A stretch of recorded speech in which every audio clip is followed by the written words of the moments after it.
নমস্কাৰ সকলোকে ভালে আছে নিশ্চয় ময়ো ভালে আছো চাওতে ফাগুন গ'ল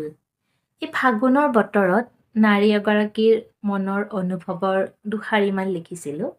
এইখিনি পিছে সম্পূৰ্ণ কাল্পনিক এবাৰ পাঠ কৰিম শুনি যাবচোন তাইৰ নাম ফাগুনি বাই এইটো হেনো তাইৰ উপনাম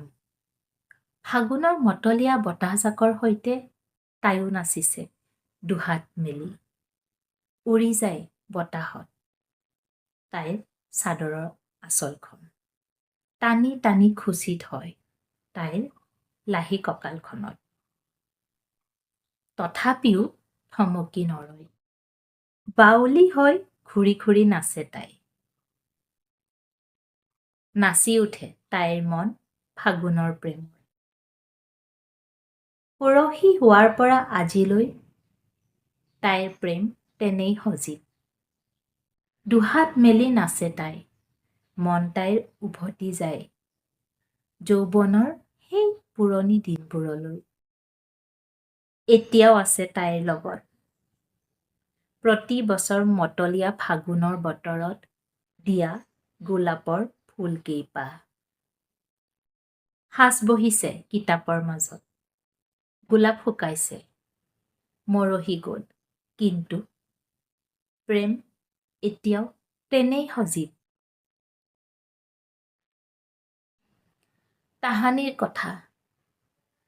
নৈৰ পাৰত বহি ভৱিষ্যতৰ সপোন ৰচা মনৰ বতৰা দিয়া সৌ পুৰণি দিনবোৰৰ পৰা কপালৰ সেন্দুৰীয়া আলিটো অঁকালৈকে প্ৰতিবাৰেই মতলীয়া ফাগুনে মতলীয়া কৰে তাইক যদিও বতৰ শুকান বেজাৰ নাই তাইৰ মনত মন প্ৰাণ ভৰি পৰে কুলিৰ মাতত তাঁতশালত খৰকৈ মাকো মাৰে প্ৰিয়জনলৈ বোৱা গামোচাখনে প্ৰাণ পাই উঠে উৎসাহতে নাচে তাই লাহি কঁকাল ঘূৰাই ঘূৰাই বিহুটিক আদৰিবলৈ সাজু তাই এয়াই ফাগুন বিহুটিক আদৰাৰ প্ৰস্তুতি শিমলুৰ ৰঙা ফুল দেখি লগা সন্তুষ্টি আৰু এজাক মতলীয়া বতাহ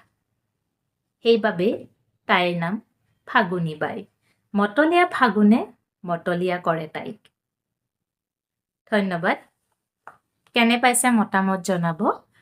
আৰু আপোনালোকে কেনেকুৱা ধৰণৰ লিখনি মোৰ পৰা শুনিব বিচাৰে এবাৰ কমেণ্ট ছেকশ্যনত জনাবচোন মই চেষ্টা কৰিম তেনেকুৱা ধৰণৰ লিখনি আপোনালোকৰ মাজলৈ লৈ আহিবলৈ পুনৰবাৰ ধন্যবাদ